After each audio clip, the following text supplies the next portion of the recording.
Here we back with another one. What's up with your gang?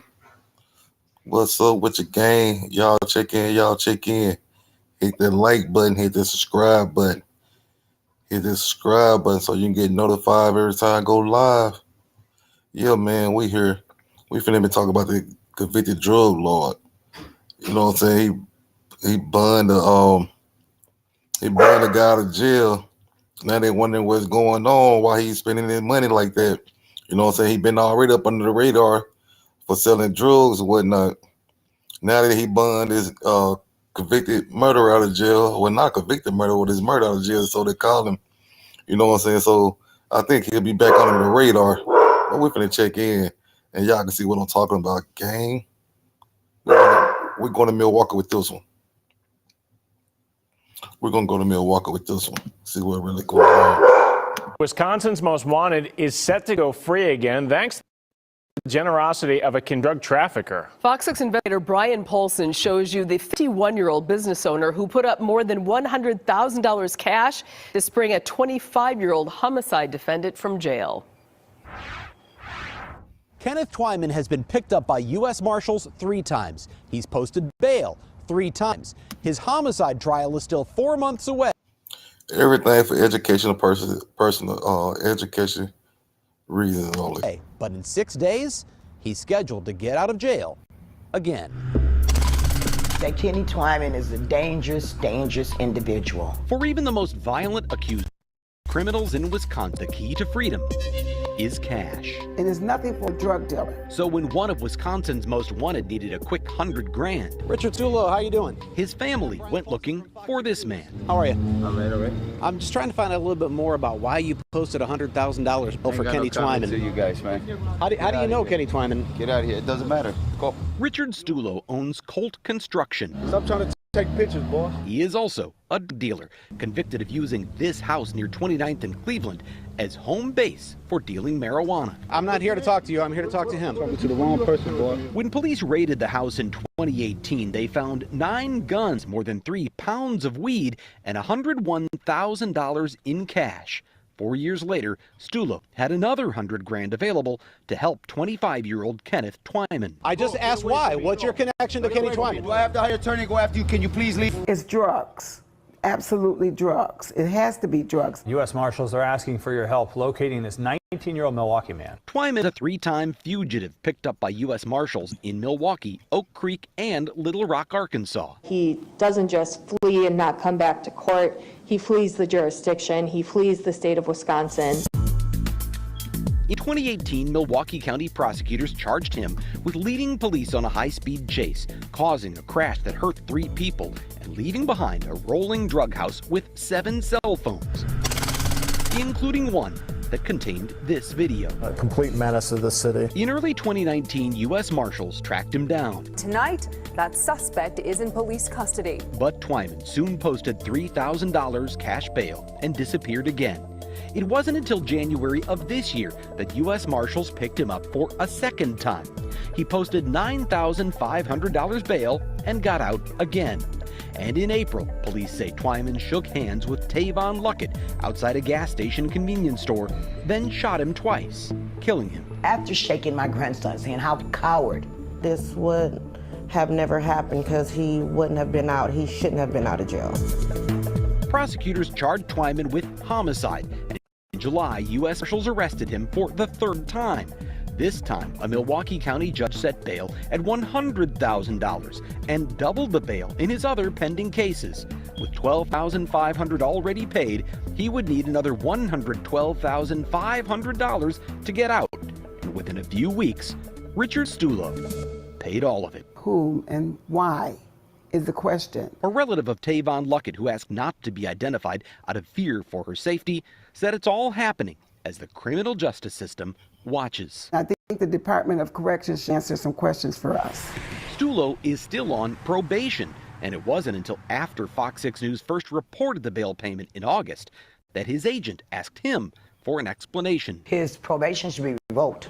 He should be in prison as well. According to probation records obtained by the Fox 6 investigators, Stulo told his agent he doesn't even know Kenneth Twyman. He just knows his parents from church. And he's charging Twyman's mother an additional $10,000 to bail her son out. Wisconsin state law prohibits anyone from profiting from a bail payment. It's why we don't have bail bond companies. But the DOC says it does not have any reason to believe Stulo has violated his probation. Do you want to explain what a convicted drug dealer is doing, bailing out a guy who's wanted for murder? Stulo's loan got Twyman out of the Milwaukee County Jail, but before he could go free, the sheriff's office transferred him to Waukesha to face drug charges there. This is somewhat odd. I have somebody who qualifies for public defender representation, but is literally sitting on $125,000 worth of cash. And Assistant DA warned court Twyman plans to run again. He was on jail calls, figuring out places to go, including California and Las Vegas. So the commissioner set bail at $200,000, but bail only applies while the case is pending. In October, Twyman pleaded guilty to the Waukesha charges, and the judge sentenced him to 180 days in jail. But I feel like if he gets out, he's gonna run again and possibly commit more crimes. And that's why this message, I just cannot believe it, left Luckett's relatives stunned. Just disheartening and hurtful to this family. Thanks to 94 days served before his sentence and 45 days credit for good behavior, Twyman's 180-day sentence was reduced to about 6 weeks. Unless something changes, he'll be a free man before Thanksgiving. It's like a slap in the face. Even though his homicide trial in Milwaukee isn't scheduled until March. Any chance he comes back to court if he gets out? No. He's gonna run again. He's gonna escape. If cash bail protects the public, we are afraid for our family. Tavon Luckett's family should have little to fear. It's very scary, very scary. But when drug dealers pay to set accused killers free, Richie, you have a chance to tell me anyone. There's 100,000 reasons to wonder. Some advocates for bail reform in Wisconsin say cash bail should be eliminated and replaced with a risk-based pretrial assessment system. Others say judges just need to set higher bails. Bail reform is sure to be a topic that'll come up once again in the next legislative session. Brian Polson.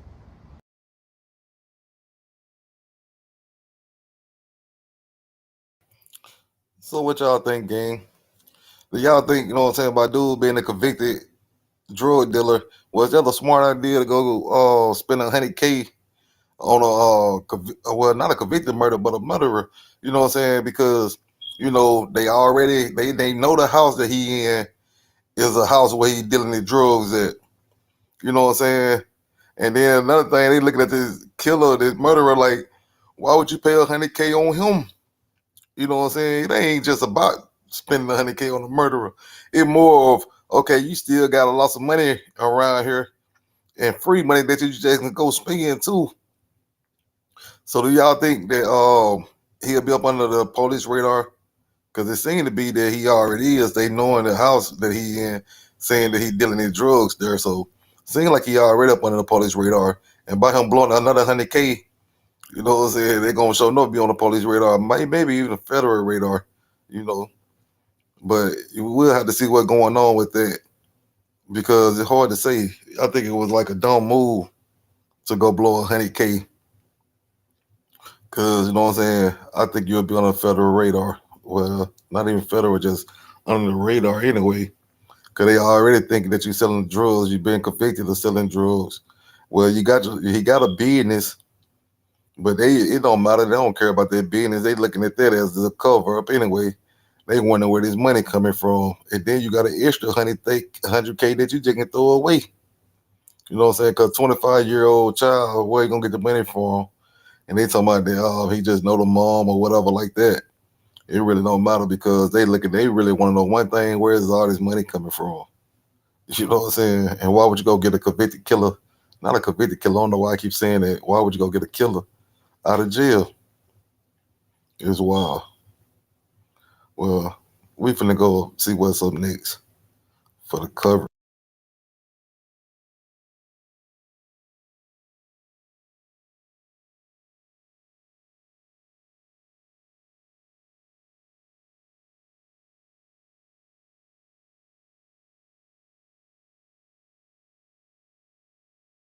Okay, and we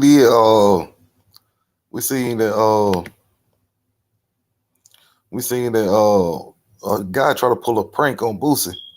You know what I'm saying? Everybody call it a prank because I don't know, they call it a prank, but at the same time, it still seems to be racist to me because if you're gonna pull a prank and you're a white guy, you pranking a black guy, you still shouldn't have called him no boy because that's still like a racial slur or whatnot. So when dude pulled down on Boosie, you know what I'm saying, calling him a boy, you know what I'm saying, things got a little heated. We finna get to it and let y'all see what I'm talking about.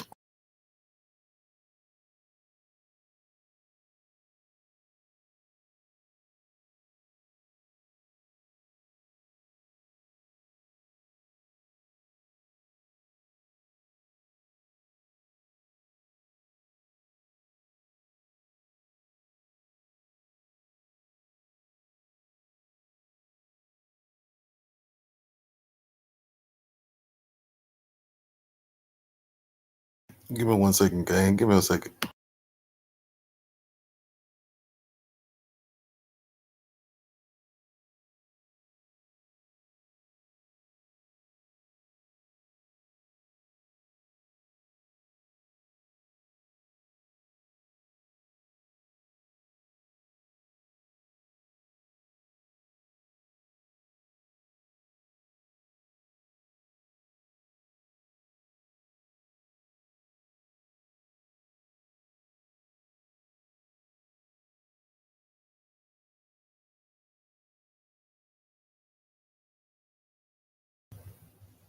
As y'all can see, man, it's weird and crazy. Let me get it to you on the full screen so y'all can really see what's going on.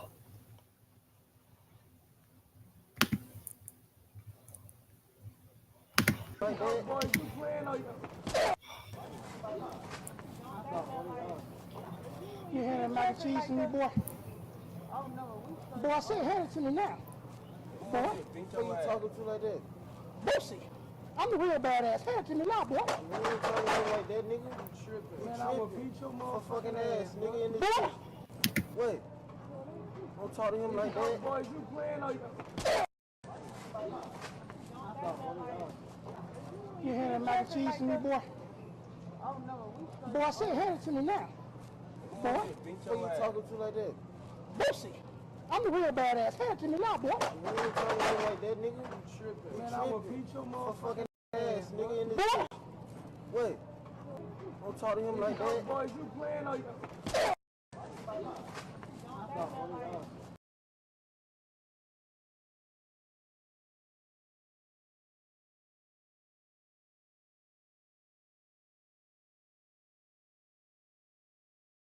Now y'all see what I'm saying, gang? How he pulled down calling him a boy. Can you hand that mac and cheese to my boy? Shout out to No Jumper too for the content. Shout out to No Jumper for the content. But at the same time, do y'all see how this man pulled down calling Boosie a boy? You know what I'm saying? They talking about he a TikTok, you know what I'm saying? I guess he a famous TikToker. I don't know. You know, he was doing it for a prank or whatever. But you know what I'm saying? It's just certain things you just don't do. You know what I'm saying? Because they were totally disrespect. At least it was to me. You know what I'm saying? They were totally disrespect. And I don't see nothing funny about that. You know what I'm saying? Y'all drop down in the comment section. Hit the like button, hit the subscribe button. Y'all let me know what y'all guys think about the content, man. Hit me up. Keep in touch. Hit the bell, man. Don't forget to hit the